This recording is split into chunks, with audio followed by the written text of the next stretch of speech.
All right, everyone, welcome to the numero uno political podcast in the country. And of course, we're very happy now. We're now more or less regular in the top 100 Spotify podcast, among others. And we're, of course, with one of the top-notch guys in the country when it comes to any discussions on lifestyle, Bitcoin, medyo ADHD all over the place. But obviously, the context of our collaboration and friendship is, the emergence of this guest of ours as one of the no-nonsense voices in last year's elections. And I'm sure he was perhaps as surprised by the positive reception as anyone else. It looks like there is an appetite for that kind of no-nonsense discussion. Thank you very much, Chris Tan, for joining us. Hey, Richard, kumusta? And kumusta to all your viewers and all your followers. Yeah, Richard, actually, I've been following your posts and your interviews on CNN about politics and everything. You're one of the sane voices that I've heard in this spaces. So it's an honor to be a part of this podcast, man. Thank you very much, bro. I mean, I appreciate people like you also doing what you're doing. So let's not overdo this bromance. Baka mamarites tayo. I think there was a lot of creepy responses to yung pinost natin, yung mga picture natin. Parati ako napapahamak. Okay, let's go right into it. Chris Tan, of course, many of your followers know you for your no-nonsense interventions during last year's elections. And, correct the perception. Like there was a perception that perhaps of course you love the country and all, but perhaps it looks like the pink side was a little bit closer to your idea of a sane politics than the alternatives, like, if I can put it that way. So first, Kristan, who is Kristan? Medyo Tito Boy Abunda style. Who is No, Kristan? so really, I've always been an entrepreneur. I've been an entrepreneur all my life. Tapos this vlog was something that I just wanted to do because siguro for the longest time, I knew naman that marunong ako mag-communicate. I can communicate ideas very well. And then I wanted to be able to help people. It started with me being a life coach. Tapos I was spewing out advice on YouTube. And one of the things that I do is a thought bubble. I talk about politics, current events, societal issues. And one day, I decided to speak in Tagalog. Doon nag-umpisa lahat. Doon ko na-realize na, wow. So, and what was ironic was, kahit na nagtatagalog ako, maraming mga nanonood sa akin from different countries like the United States, mga Pinoys in Dubai, in Singapore, in Europe. And it was so fascinating na when I spoke Tagalog, the more I connected with people. Kaya that's where it all started. Now, politics-wise, people think, like you mentioned nga, that I'm pink or dilawan. What they don't know is I didn't vote for Pinoy. I actually didn't like Pinoy. But I do appreciate what he's done for the country. And then when the election time came along, I had very strong opinions kasi towards the candidates. And binase ko lang talaga yan on which candidate I thought was the best in terms of a criteria. And yun. Tapos, it's interesting lang kasi I think people will perceive you or me or anyone according to their own biases. Yan, may bias ka talaga. You're gonna see things through your own lens. And people saw what they wanted to see in the message I was trying to deliver. I do believe Lenny is the best candidate. But one thing that people were surprised is nung tinanong ako what I thought would happen if BBM won, I actually didn't paint a doom and gloom picture. I actually even said na, and I didn't post it until after he won because I didn't want anyone to parang siguro maybe switch or anything. But I did say it na I don't think BBM was going to be as bad as his father. I think BBM is not, I think he's just a spoiled brat na who just it's an ego thing. Being president is an ego thing for him and that's it. So after that, tuloy-tuloy na. And suddenly people were just following me and I was like, wow. And they just wanted to hear my take on different topics, whether politics or showbiz or whatever it may be. And that's how it all started. Wait. Speaking of, we'll go to the entrepreneur part when we'll do the podcast episode on Bitcoin, maybe, because this is at the cutting edge of entrepreneurship these days. Oh yeah. But let's talk about showbiz. If I'm not mistaken, like if you go to YouTube and put Kristan, things pop up from 9 years ago, yung mga umagang kay ganda, yung mga ganun. Yep. Was that a reality show? I'm sorry, I don't want to bring back who got memories and all, but let's do it. Yeah. Was that a dating reality show you were part of? Before we go to Yeah. the Pinoy episodes, yeah. So for 15 years, I was actually a producer of TV shows. A lot of people don't know that. I produced TV shows on different networks like ABC5 pa nung time na yon, hindi pa nga TV5. MTV, Studio 23, GMA. So I did a lot of TV shows for a lot of different networks. Tapos noon in 2015, I decided na parang, why not go in front of the camera naman? So, ayun. So I got it. One day, I got a call. Sabi lang, would you be interested in going on a reality show with my girlfriend that time? And sabi ko, yeah, why not? It's a good experience. It's something I wanted to experience as well. So I tried it out. Okay naman. And then after that, they just started inviting me for all these different shows. Wait, Chris, sorry. What was this show again? I mean, if you could It's called I Do. Okay. So can you give us an idea? What was the concept? What was the idea behind it? So the concept of the show was they got these couples, parang 8 of us, I think, or 9, who wanted to get married. Tapos, the winner will get the wedding of their dreams, 1 million pesos, a house and lot, a business, the works, shebang, and the lights and all the glamour in it. Yeah, so that's what happened. And then when I was at the finals na, ako yung nag-back out. Ayun. Oh, wait, because you thought you might win it? Yeah, actually probably wow. would have won it. And I realized I didn't want to get married that time. So, ayun. I mean, of course, I'm not sure, like there's a way around it, right? Like you get the prize and then like you find the quack lawyer to sign some notary. I don't know. I'm sure you can be entrepreneurial about it. Sorry, Yeah, the man in me is just wondering sayang yung prize. Well, I never really did it kasi for the price. It was really because I just wanted I wanted to get married and I wanted to do it in the most unique way possible. So I thought, this would be a good way. And then but in yung sa siguro mga 1 month ata kami naka-lock in, Yung 1 month na yon, para kang nag-couples weekend pero 1 month. Then you realize talaga in that Nagkakaalaman one. na. Yeah. Marami kaming na-realize about ourselves and we just ended up as friends after that. Yeah, again, I'm sorry. I didn't want to bring out the hugot and all of that. Just wanted a refresher. Was this also the time na sumisikat yung mga Chinoy? I mean, like the Korean K-pop and like this is around 10 years ago, right? Because I remember back in the day when I was a kid, it's more like mestizo, Mexicano. Yeah. And then 10 years later, it's transitioning to mga chinito, mga like, I saw that in my own lifetime, no, yung preferences and all shit. So I'm just saying, like, probably a part of you as a producer felt, hey, maybe there's a niche for me, right? Like to make it big. Yeah. Well, I never really looked at it na parang kung ano ba yung flavor of the year or the month. Kasi hindi ko talaga napansin ko na meron na, pero hindi yun yung motivation for me. But it's, I'm not complaining. I think it's amazing that K-pop is doing so well and that they're able to export the music and entertainment worldwide. It's fantastic what it can do for Asians. I'm so impressed with what they did. And, swerte na lang ako, I guess, na mukha akong, chinito ako. So I can pass as Korean, Japanese, Chinese, whatever. So yun.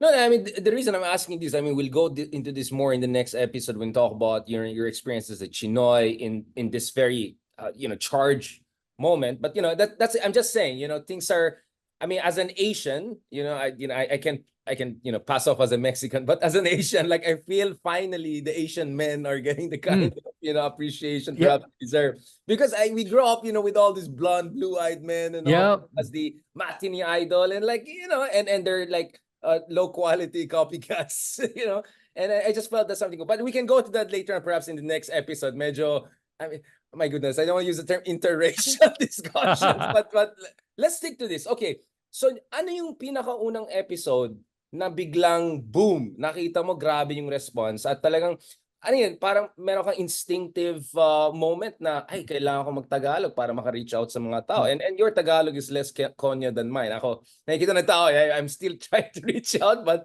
my Ilocano is better than my Tagalog accent-wise. But can you tell me about, what was that first blog na went boom, and then your whole political blogger career started? If I can So, reach that one, yeah. yung first vlog ko na talagang pumotok was the one where sinabi ko parang I described kung paano pumili ng kandidato for president, kung ano dapat yung tama. And then I gave the criteria kung ano ba yung hinahanap natin lahat for president to make a good president. And then tuloy-tuloy at the end of it, I was eliminating all the candidates, and then at the end sinabi ko kaya, and then it's the title pala was I'm not voting for Lenny Robredo. Was that a Yun debate? Knowing that well, many of your followers could be pro-Lenny. yeah. Yeah. So I didn't do it as a clickbait. I did it more because I was trying to make a point na hindi ko binoboto si Lenny because she's Lenny. I'm voting for her because of the qualifications I was looking for a president. As a matter of fact, I even made a disclaimer na originally I didn't like Lenny. I remember yung first time ko nakita yung post na nagpicture na magbo-bush siya papuntang Naga. And I was like, I don't know, it looks so staged to me. I don't know, there's something that didn't really sit with I me. know what you're saying. Parang cringy yung dating na yun sa akin. Pero nung then I got to know her better, and then I listened to yung mga sinasabi niya, and I was like, no, this girl's making sense, sabi ko. Plus, kung tinignan mo yung field of candidates naman, alam mo, everyone had their strengths eh. Manny Pacquiao, his heart. Yeah, Lacson, his experience. Lacson, yeah, experience, Like, the he stood out, discipline. he did a lot sa Manila in the short time that he had. Yeah. Let's So give it to them, right? so I didn't really have anything against any of the candidates. Eh. It was just more of a tignan natin anong meron nila and then process of elimination. And then at the end of it, sabi ko, if you look at it, the complete package was Lenny. The irony was this. I think why it went viral. I think the title, alam mo kasi it's ironic that a lot of people don't read or don't watch the whole video anymore. They look at the headline and then they'll start sharing it based on the headline. So apparently what happened was a lot of the supporters of BBM were sharing my video. Sabi ko nga, clickbait yan eh. Trojan Unintentional horse clickbait. yan. Diba? Trojan horse, kala nila. And then people were watching it and then napapabura yung mga supporters ni BBM sa akin. So I got a lot of bashers. And my own video, I did not get as many views on my own video as the people that shared it on TikTok. Yung TikTok, nakita ko may dalawang account doon that posted it. Each of them got at least 10 million to 15 million. And I was like, wow. Yeah, business was good. Business was good. Yeah, and I didn't even post it on my TikTok. So eventually, I went to TikTok after mga 3 or 4 months. Pumasok na ako ng TikTok. So that's how it all started. And it was weird. When I woke up and I was looking at my phone was off the hook. It was just bam, bam, bam, bam, notification. At ngayon na, naka-silent na lang ako palagi. There's no more point in putting the notification on kasi otherwise we'll never get anything done.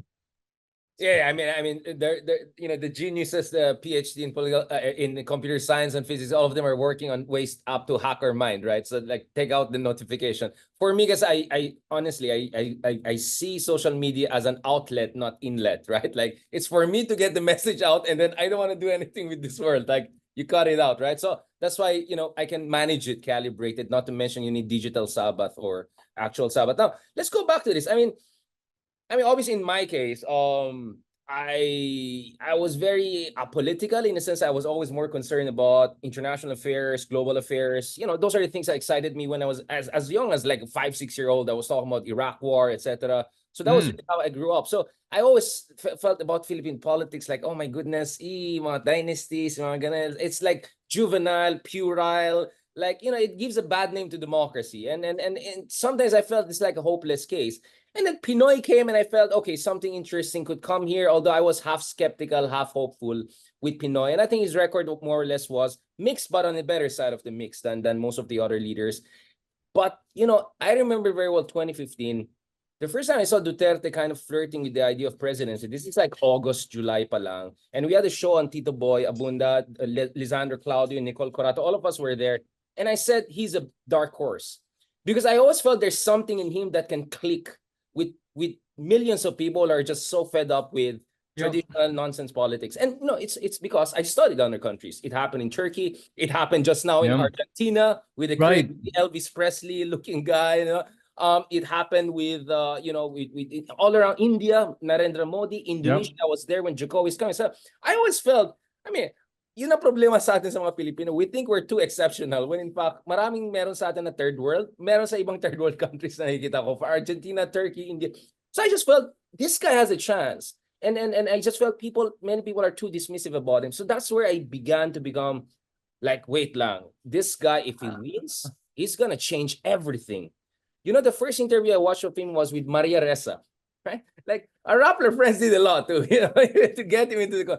So and the first big event he had was this something like yung my president something events at De La Salle. I used to teach in De La Salle back in the day. So Maria Ressa was the host, and then ang nagpakita lang si Digong and si Cayetano. And I look at this guy, I said, my gosh, he has what it takes to really exploit cynicism and lack of faith and disillusionment. And this is after the Laglag-Bala crisis. This is after Sapano. Like everything goes going. To the guy, I felt pa conspiracy theory pa nga yan. Then alam mo yung traffic during Apex Summit. So parang I felt this is the right time for this guy. So as early as 2015, I was saying, hey, watch out for this guy. And by January, February, I was convinced he could really win once Binay went down. Now, I've written extensively on all these issues, including the book Rise of Duterte. But my point is, that's where I also discovered something about myself, that actually I care, right?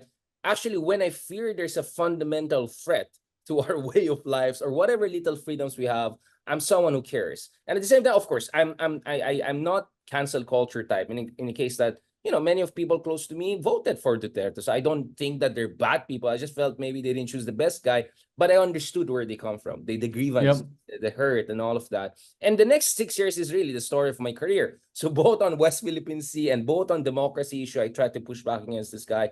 So by the time the 2022 elections came and I was realizing like, my goodness, after Duterte, it's going to be Marcos most likely, right? Like, oh, this is crazy. So I said, the least I can do is to go vlogging and to reach out and, you know, kalog and, you know, make, you know, you probably saw me on CNN International on Poor Fired Zakar, you know, like that Richard Heydarian, right? It's like, okay, that Richard Heydarian has his place there, but is useless more or less there. So let's do something. So that was the context within which Chris, essentially I became this podcaster, right? I had to set up this whole thing and essentially double in, you know, so in your case, what was the thought process? So I gave you a very 5 minutes overview of my thought process, how I became obsessed almost about Philippine politics. I've written 2,000 articles probably on Philippine politics. Wow. The very topic I was completely disinterested in just 7, 8, 9 years ago, I would say, right? I was very interested in West Philippine Sea, foreign policy issues, but domestic politics was always something that I found in the Philippines a little bit too disheartening, disillusion. What is your thought process? Like, okay, I do Bitcoin, I do all of these things. You know, I'm a motivation coach, but hey, this is crazy. Like, I have to say something about this. So actually, yung pagpasok ko sa Bitcoin, is very related to politics, and it's very related to governments. It's almost my antithesis to the government. Bitcoin is all about financial. Yeah, it is. It's financial freedom. It's being a sovereign citizen. It's not allowing yourself to be limited to the laws of one country. And it's a big FU to the government, if you really think about it. And I can talk about that a little bit later. No? Pero for now, yung pagpasok ko sa politics is something I've always been interested in. I've always been interested in history, in politics. Even nung panahon ni Pinoy, I would debate with people. Then when Duterte came along, ganun din, I would debate. I was the type that I would not back away from commenting and replying to every single troll and basher out there. And even my friends, if they debate with me, I don't mind. I don't get upset with debates. I love debates. And when I debate with people, I don't debate to win. I debate to understand. Yun yung pagkakaiba sa tingin ko with people. When they debate with me, they think I'm debating para makalamang. Hindi. I'm debating so that we can both understand ano ba yung parang common ground natin and where is that middle ground where we can have an understanding. And ang pinaka siguro trigger for me that made me want to talk more about politics was really the rise of this authoritarian government and people like Duterte, who was practically, the guy's, I don't know. I think he's clinically insane, to be honest with you. I think he's a psychopath. Ayan na. That was the selling point.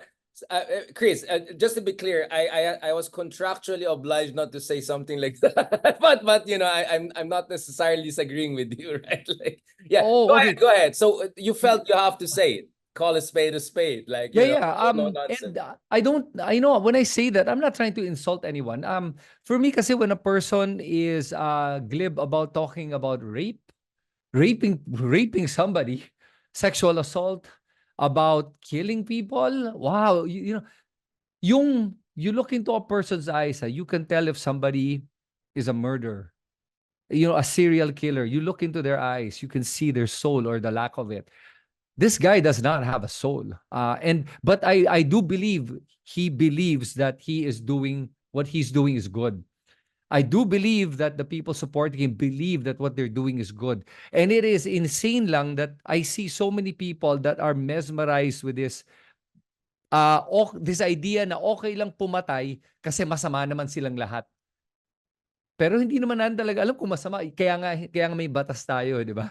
So, you know, people would say, why do I hate him so much? I don't hate him. Actually, that's the funny part is I don't hate him.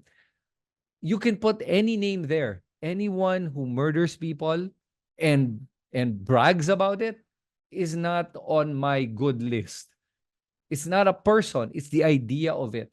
And what's more fascinating and saddening in this world now is marami sa mga tao ngayon ang hindi na marunong mag-isip ng tama. And that's what's giving rise to authoritarianism all over the world, even in the United States. Oh Di yeah, ba? of course. It's coming Kasi back. Trump is coming back. Yeah, it's almost more he than probably 50% will win. chance. Yeah.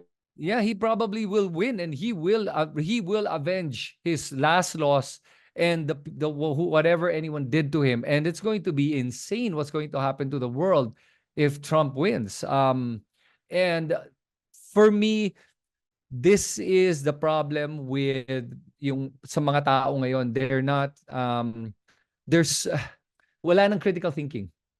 It's gone. So my hope in what I do is that I can somehow instill critical thinking back in people's way of in their mindset and how they look at things. Number one, critical thinking and also self-awareness. Wala na eh.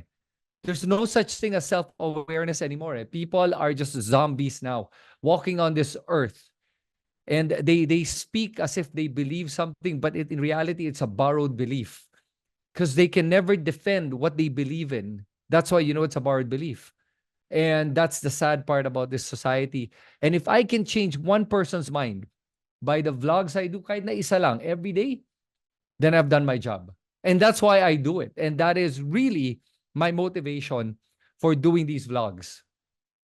I mean, for me, my understanding there is that, you know, a lot of people are voting nowadays because they, not necessarily because they want candidate A, but because they hate so much candidate B, C, and D. So, you know, you can call it negative solidarity. I would say, I mean, that's the thing. They gaslight you as hating Duterte, but actually a lot of people have voted for Duterte because they hate the other candidates. Now, the factual basis of that hate is very questionable. Like, for instance, blaming Aquinos for everything that went wrong in the country. Like, seriously, you forgot 10 years of Arroyo almost, right? You know, who's an ally of the Dutertes. You forgot Erap Estrada. And by the way, Ramos was a cousin of Marcos and helped Marcos throughout until, you know, he turned against the guy. So and you can make a situational argument that Corazon Aquino was there to clean up the mess of Marcos Sr. with some success, and Aquino was there to clean up the mess of both Erap and Arroyo. And both of them were half successful at best. But to blame them for everything that went wrong, I think that's really the problem. So clearly, this is where the issue of disinformation and lack of critical thinking is coming in. For you, is it social media? I mean, what do you think is contributing to that? Is it overflow of nonsensical information? Are we like drowning in garbage? Is that your concern right now? So so what happened is, so when social media came about, right? Parang Facebook started 2008, so it started to really proliferate about 2012, 2014, and then 2015 is when it really took off to that next level. And it democratized information. It democratized media. Now, when it's democratized, that means information now is not there's no vanguard to information. There are no, how Gatekeepers, ABS, guardrails, yeah, right? exactly. There, yeah, diba? ABS, Rappler, everyone's like, this is vetted information, this is accurate, this is true. Ganun. Wala na lahat yon. Ngayon, information is a free-for-all. The problem is, nobody taught people how to discern information. Kasi we're so used to information being vetted for us. Ito na ang tamang informasyon according to what the newspaper says. And sometimes not even real. And then with the democratization of information, but without teaching us how to discern right information and wrong, and this is where fake news happened. The time of Duterte with Cambridge Analytica, they knew that there was an opportunity to take advantage of people, and they did. Duterte was the first trial before Trump to be able to. Ground zero, yeah. Yeah, Duterte was ground zero for Cambridge Analytica, and they said, wow, it works. And then Trump used the same strategy and he won. And then all the other people are now using that same strategy. And then now we're just seeing it now, 6-7 years later, do we realize now, teka, we really have to fight fake news. We can't just be silent. Because do you remember nung panahon ni Duterte, no 2015, 2016, when people were debating, we tuned out. I have a lot of friends that said, ayoko na mag-social media. It's a lot of garbage. Yeah, it's too toxic, yeah. Right. And they just shut up. Rather than speak out, they shut up because it was too stressful. Now, the difference now is because we know there's fake news. I encourage everyone to speak out, to combat fake news, to call out a troll, to call out people that are spewing BS and lies. And that's needed. That counter is needed. So when I got on YouTube, TikTok, Facebook, you know what I noticed on TikTok especially, and you know this, I remember when I got on, I was like, oh my God, nagulat ako how much fake news was on TikTok. It was insane. It was like a different reality. Cesspool, yeah. It was. And even the comments. Oh my God, it's the bottom of it's the bottom feeders. It's the worst. And I said, my God, I need to be on this network, this social media, because there's nobody else speaking out to counter all this BS on TikTok. So, and oh my God, then TikTok, if you look at all my comments, they're all hate.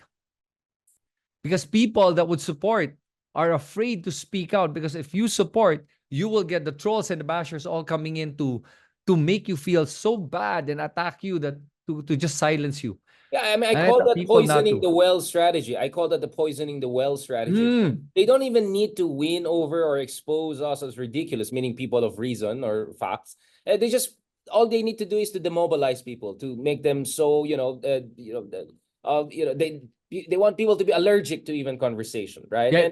And the thing is this, but this is where I'm a little bit self-critical. I think the problem also is a lot of people, especially those who had platforms, columnists for newspapers like yours truly, people who are in the media, etc. I think a lot of us, our mistake was we didn't engage social media because we thought, oh, that's that's not their level. We're this level, right? I'm not gonna go down to their level. And I remember until today, I always see like, Richard, bakit mo dinebate si Banat Bay or si Sasot or whatever? Hindi mo sila ka-level and gano'n. And I said, that's exactly the problem. That mindset that we're better than everyone else, we should not engage them. And that's how we've left the field to the enemy. Not to mention, I got bashed a lot for engaging these people or supposedly platforming them. But for me, that's the loser mindset. That's the snowflake mindset. Yep. Let them talk and then shut down the nonsense. Not let them talk and then let them get away with fake news. No. Let them talk and then shut it down. And yun ang hindi nakikita ng tao. But that's the thing, Chris.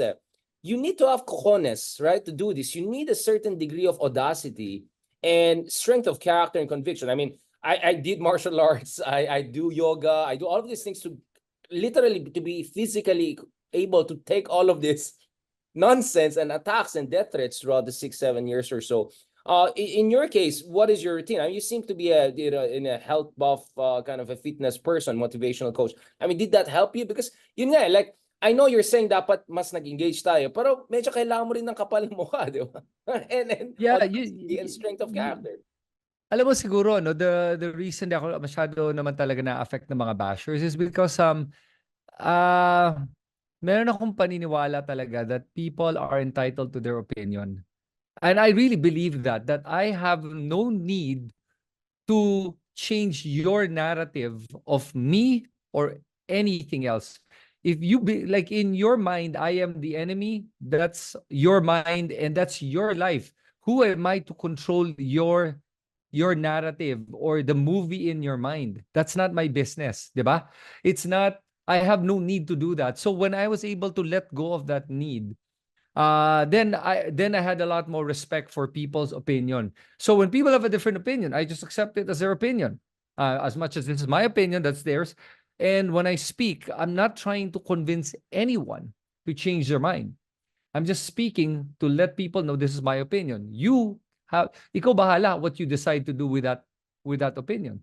And if that's why I don't mind debating with people. It's because of that. And I remember I did this vlog and I met this kid that's a BBM supporter, 21 years old, na student. Sabi ko, okay lang ba sa'yo if we do a conversation? And sabi niya, okay lang. Sabi ko, kasi bihira ako makahanap ng BBM supporter that's willing to talk to me. He goes, yeah, okay. So we were talking. And when I was talking to him, I'm not combative normally in a conversation, actually. So I was just listening to him. And at the end of it, nakikita mo, he started to doubt himself and he couldn't even reason out why he was voting for BBM. And man, and then suddenly I found out he was INC. And then the INC, some of the leaders there wanted to talk to me. I'm like, whoa. And they wanted to debate with me. Oh wow, Ako, that escalated fast. yeah. But the thing was for me, people were remixing my video, challenging my perspective. I don't mind. I go do that. People were calling me stupid. I remember there's this very I forget who it was, yung mga sikat na vloggers, marami yan eh. Marami sikat na vloggers si Duterte at saka si BBM eh. So one of them said, talaga to si Chris, he was talking about inflation. He doesn't know what he's talking about. The US has high inflation. They borrow a lot of money. The debt to GDP ratio is higher, blah, blah, blah. And it's okay. And I was like, wow. So somebody says na that's a logical fallacy eh. Yung it's correct because everyone else is doing it. That's a logical fallacy. That's not a way to argue a point. I was like, but I will not try to debate that. But if he or she wanted to debate with me, I'd be more than happy to. But there was a part of me that did You not mean the want to. whataboutism, no? I mean the whole whataboutism. What about Yeah, that? Bakit? yeah, Like, the two wrongs don't make it right. Like that's a fact. right. Yeah, exactly. Yeah. Yeah, so when I hear logic like that, I was like, wow, there's no point in debating with them. And I did not want to amplify these people. Kaya I didn't want to debate. They can amplify me because they're posting my videos. Go. But I did not want to debate them because I think a person that's smart will understand which point was right and wrong. And that's all they just have to hear both sides and it's up to them to decide ano yung paniniwalaan nila. But that's the point. Like you mentioned the importance of critical thinking. I think the other important C is compassion. I mean, why would we even bother to engage with some of our kababayan if we don't care about them, right? I mean, I know it might come off as patronizing, but it's only patronizing if you're there lecturing. If you're not Yeah. there actually listening. I mean, I come from, the north. I was born in Baguio, literally Marcos Highway almost. So you can imagine I'm surrounded with a lot of pro Marcos people. But I sit down there, we laugh, we make jokes, and then all of these inside jokes about Marcoses, etc. And then that's where you can have a conversation. Because if you come in and say, oh, gusto niya sa madanakaw, mga matay, Right. well, nothing's gonna happen, and they're gonna go like that. And then tapos nang usapan, you mutually cancel. So I learned from, not easy, but I learned from my own experience that the last way to start is to cancel each other. No. It has to come with a position of compassion and even a certain degree of mutual respect. After all, hindi naman tanga that just because bumoto ka sa maling candidate. I mean, all of us do stupid things in life. And politics is not about IQ. It's about discernment. It's about judgment. It's about wisdom, for that matter. Yeah, I wanted to add that I never thought that anyone who voted for BBM or Duterte was dumb. So that was the thing. So when I talk to them, that's why I think it doesn't come across that way because I don't really believe that. I think people that voted for Duterte truly believe that they were doing something good or it was just born out of a massive frustration.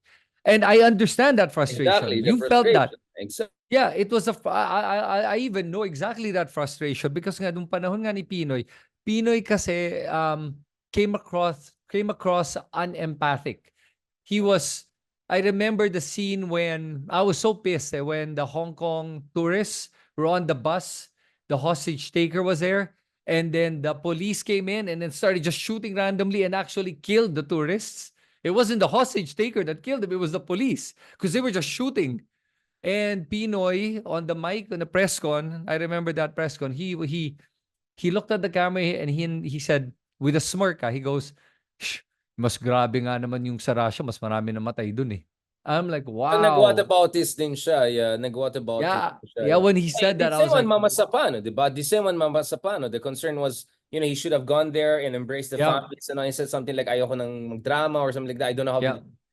yeah, I had a conversation with the late president. This is just before pandemic, and essentially, I was telling him, the Philippines is not Germany; it's more like Italy, right? Because I heard from someone that mahilig siya sa German politics. I think yung idol niya is like Angela Merkel of Germany, that kind of rational, oh, reasonable, yeah, pragmatic leader, etc. So tuwan-tuwa siya sa German coalition politics. And I said, we are like Italy. We need a Berlusconi sometimes. right, You hug people, you make fun, but you also do your job, right? At the end of the day, we still yeah, have to get the Lamborghinis and Ferraris, right? So my point is, I think there was a lack of appreciation of the emotional moment of the emotional aspect of Philippine politics. Yeah. So I think that was the problem. His role model was not applicable to the Philippines. Perhaps if he were in Sweden or a country like that, even Marojas, I would say the same thing. Medyo kulang sa the empathy aspect. Just look at how yeah.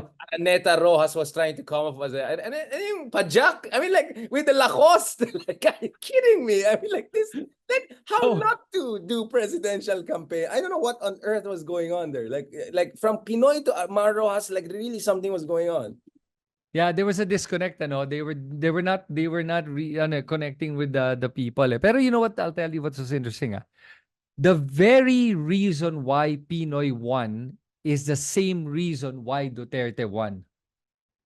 Think about that, that statement. It's people never vote logically. They always vote emotionally and they justify it logically. Kasi pag tinignan mo, no, nung tumakbo si Pinoy, he didn't have the credentials eh. He didn't have the credentials. He was a lackluster congressman. I And believe he senator, never, yeah, and a senator a with, reluctant senator, yeah. yeah, he was practically absent, didn't really get a lot of bills passed. He was a C student. Wala talaga. The only reason he won was the emotional side. The mother died. And everyone's like, okay, let's push him. So it's that same reason, lack of reasoning that may propelled Pinoy to win is the same reasoning or lack of it that propelled Duterte to win. And it was an outpouring of emotion. And people will justify that emotion. And I remember I would speak to my friends who were in Victory. I remember I had a friend who was in Victory na negosyante. And he was supporting Duterte. And I said to him, you're Christian, right? You agree with the killing? He goes, well, sabi niya, well, no, but pero kung masama naman sila, why not? And I'm like, well, you should just denounce your Well, religion. nag-Old Testament siguro sila, yung Oh, yeah, sure. Diba? Leviticus and justify any kind of violence. I mean, Jericho, you look at what was done to Jericho. Even the oxens were killed and massacred and all. I was just reading the verses the other day, yeah. Yeah. And here's the irony. The irony is this. At first, they were saying that no, it wasn't Duterte killing people. It was the drug lords killing each other. And then eventually, now, pag tinignan mo yung mga bashers ngayon and trolls, it's so funny how they didn't realize. Now they're saying, oo, totoo, pumatay si Duterte. And then they'll say, sana sunod ka. And then they'll say, masama lahat yun. At least, tama yung ginagawa. And I'm like, wow, so you're actually admitting that you are supporting somebody who you know or you believe actually kills people and you're okay with it. When 5 years ago, when he was still a president, you were saying, no, it wasn't him. Gonna. So there was this transition from denial to acceptance to now actually even gloating and bragging about it. But they didn't realize they made that transition. That's the funny part. That by their comments, they're actually validating Yeah, they're why the normalizing. ICC should Yeah. come in here. Yeah. Well, I mean, before we end, because I want to end on this episode on the very eloquent way you answered the rhetorical question I raised on who's the worst president in the Philippines. But before we just go to there, I mean, for me, um, there were a number of very good philosophical works, on the question of evil, and even controversial people like Jordan Peterson also said something like in every human being there's a dark side to it. I think it goes back to Solzhenitsyn, and because there are people who are against Duterte, they're against what Duterte did. But if you say, are you okay with the populist leader who goes and kills really corrupt leaders and drug lords? They'll say, maybe I'm okay with that, but just don't kill the poor innocent people. You know what I'm saying? Like, there are levels to do that. It's not like either or. Because Yep, yep. many people are so desperate that they want a better version of Duterte to kill the right people, if I can put it that way, which is of course the wrong way of putting it. Do you get what I'm saying? Right. Like, unfortunately, there's that kind of desperation to our politics because our judicial institutions have really not been delivering. Whatever administration you name me, we still have one of the highest pre-detainee trials, pre-trial detainees, sorry, one of the highest rates of miscarriages of justice, etc. So, my point is, it's not really an either or good or evil kind of situation. I think there are 50 shades of gray when it comes to that. But last point on this episode, before we transition to the next episode, and before I transition location, because may mga tao na dito. Wait. So who's the worst president and who's the best president on your in your books? I mean, again, everything's relative, right? We're not saying in the universe. We're just saying not in the soul, but maybe in the Philippines. Who's the worst and who's the best and why? Gusto natin fast talk to. Who's the worst? Let's start with who's the best muna. You want? Are you ready for the best? Mas mahirap yun, no? Actually, Mas best. mahirap yun eh. Mas Let's start with... Let's mas start mabilis easy. yung... Okay, let's start Yeah. easy. Who's the worst president in Philippine history for you? So, for me talaga, I think Duterte was the worst president kasi for so many reasons. Economically, look what he did with the doubling our debt, over doubling our debt in his last 2 years during the pandemic. And then not just that, people were dying from the pandemic, and yet he allowed his cronies, family, to be able to siphon off all that aid that he borrowed and were paying for. Today, our national debt is over 14 trillion because of Duterte. Tapos, yung pagka-corruption niya was gangster-level corruption. And he was bragging about it to everyone on top of the fact that he was killing everyone. You remember those vice mayors and mayors? May isa doon yung nagbabayang magilyo, ang mamatay man dahil sa'yo, boom, on the heart, dead. And sure, let's say he was a drug lord. Let's say he was whatever. I mean, for me, there is due process, and nobody said anything nung pinatay yung isang drug lord sa kulungan na sinabing nanlaban daw. Espinosa, Si Espinosa, right? Because, he was a drug lord, right? Okay, I didn't say anything, to be honest with you. I was to be honest with you, I was a little bit like, That's what I'm saying. That's what I'm saying, exactly. Bro. There's a degree, right? But there were a lot of people that were innocent that were getting killed and going to jail because they just criticized him. De Lima was a perfect example. A lot of people. And this is where Duterte started to believe he was a god. And that's where the problem. That's why I would believe that he was the worst, because of the psyche, the belief that he was above everyone and that he has the authority and right to kill anyone that he wanted, even today. Even when he's not a president. Do you think that the word F, as in fascist, is one way of looking at it? Do you think that's one way? Because there's some people who say he was fascist. I mean, the cult of personality, the death squads, the violence, the glorification of violence, the demeaning of reason discussion, like those all ticks the boxes. Yeah, you're right. Yeah, sure. I would call him a fascist. Sure. So that was the worst one. Now, Marcos, for me, came in second because senior. This is senior, right? Just to be clear. Senior, yeah. Junior, we have to give him some chance. He still has years. So senior comes in second to me because of how he inflated the economy. Oh my God. Imagine mo yung national debt natin when he started in 1965 to the 1970s. It went from like a few hundred million to billions. And for a president to take about between $5 to $10 billion in the 1970s and 80s, by today's standard, that's still a lot of money. Imagine back then. The inflation That would adjusted, yeah. Yeah, that would be like 100 billion to 200 billion dollars. If you try to compute it to today's values, it's an insane amount, and people went into poverty. Before he went into, before he became president, the Philippines was one of the most progressive Asian countries, and then when he came in, it just continually deteriorated. But people forgot that for some reason. I don't know. Galing nung, People remember that he came on the tail end of the good days, which is when Asian r- Development Bank came in 1964, 65. But that's actually the beginning of the end, right? yeah, but they, for some reason, they think that it extended all the way till 1986. Because It did few not. people care to read about Makapagal or read about Yeah.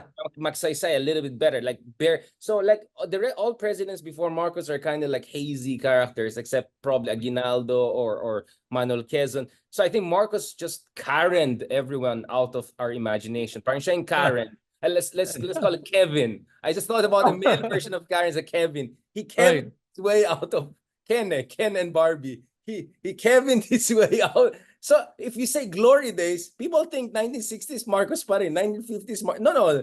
He came when tapos na yung good times. Yeah. And the rest started. Yeah. And of course, the remember, human rights violations, obviously. You want to mention that. Yeah, of course. Yeah, of course. Adding that factor in, and the difference with Marcos was he was deliberate. But for me kasi, so yung tanong lang, ano ba yung mas masama? Yung deliberate o yung paniniwala na I am a God and I can kill and I don't care about anyone or anything and I will do what I want. There's something eerily scary about and evil about a person that believes that. That's why I put Duterte on the top. So Marcos comes in second, and then Erap is third. I could guess I think you're gonna say Erap. Yeah, because with Erap, alam mo yung kay Erap, alam mo naalala ko when he won. Parang we were living in a gangland era where his kids were driving around with their convoys, doing whatever the hell they want. Mexican style. And then Erap wasn't even working. He would go to work at 4 p.m. He would gamble with his friends in the private, I know that private area here in San Juan that they would go to. And then it was just, he did not work. It was crazy. And the economy work suffered. Is for the weak. The weak work. Diba? It's like he was just plundering the money. And of course, we know what happened after that. Diba? When Chavit, knowing his ultimate demise, he was going to die, he was going to get killed, then spoke out against Erap, and then boom, all the dirt came out. So he's on my third. I don't want to talk too much about Erap na naman yan, madidepress na tayo. Okay, so what are your top 3 best, not in any order? Again, relative terms. So, okay. Top 3 na lang, isipin mo lang, top 3. So the number 3, I would say would be, this is hard. 3, 2, 1 is actually hard, to be honest with you. Kasi, sige, don't rank it. Like, what are the top 3 presidents? Is it like Magsaysay, Manuel Quezon? Wait. Are we talking pre-EDSA or are we talking? I mean, if wala kang type dun sa mga iba, you can go all the way to Aguinaldo if you want. We're flexible. I mean, I'd like to go as far as Aguinaldo, pero at the same time kasi I don't have a comprehensive view of their accomplishments as much as I do about the current presidents from 1986 onward. So if I were to do 1986 onward lang, I would say, wow. So, ito na lang yung top 3 ko I would go in no particular order, GMA, Ramos, Pinoy. And I'll tell you why. Kaya I pushed it back to 50s kasi mapilitan kayo pasok si GMA dyan. No, I'm going to add GMA kasi you know what I know is ironic. I actually don't mind GMA. Because of the fact that she did work hard. She woke up early. She fixed the economy along with Mar Rojas, the BPO industries because of GMA's work. Yeah, a lot of the institutions and the things that you're seeing now is because of what GMA did during her time. Ramos naman during his time was able to create stability in the government. which was very much needed. And during his time was when Philippines was considered a tiger economy.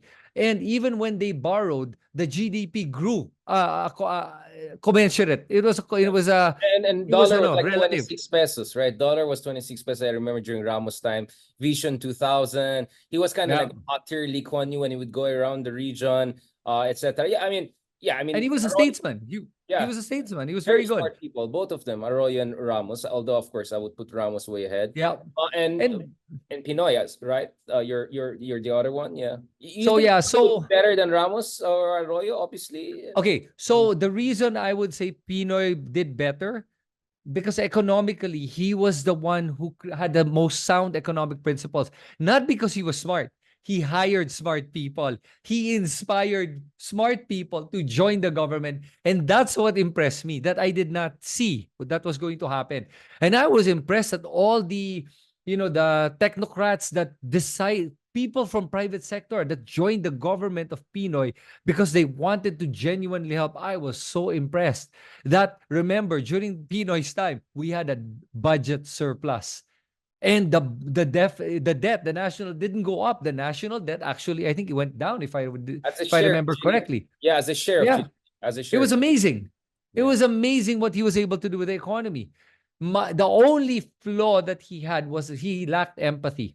He did not connect with people. But aside from that, what he did for the economy that progressed, what you see now with BGC and all of that, was because his government opened that all up. And it was also because of Arroyo coming in before that to lay the groundwork. Pinoy naman kept it to the next level, and all the foreign investments came on board with Pinoy's time. So Yeah, that's why I like him. I mean, we can talk about the Mama Sapano, many failures here and there, like serious failures. I would say that, that's why this is relative, guys. We didn't say he's the best president. This one, Right. we're just saying relative to other president, we can put him there at the best. Yeah, I mean, I see where you're coming from, and also for me, it's about the feel good signaling to the international community, right? I mean, things written about the Philippines during Aquino time.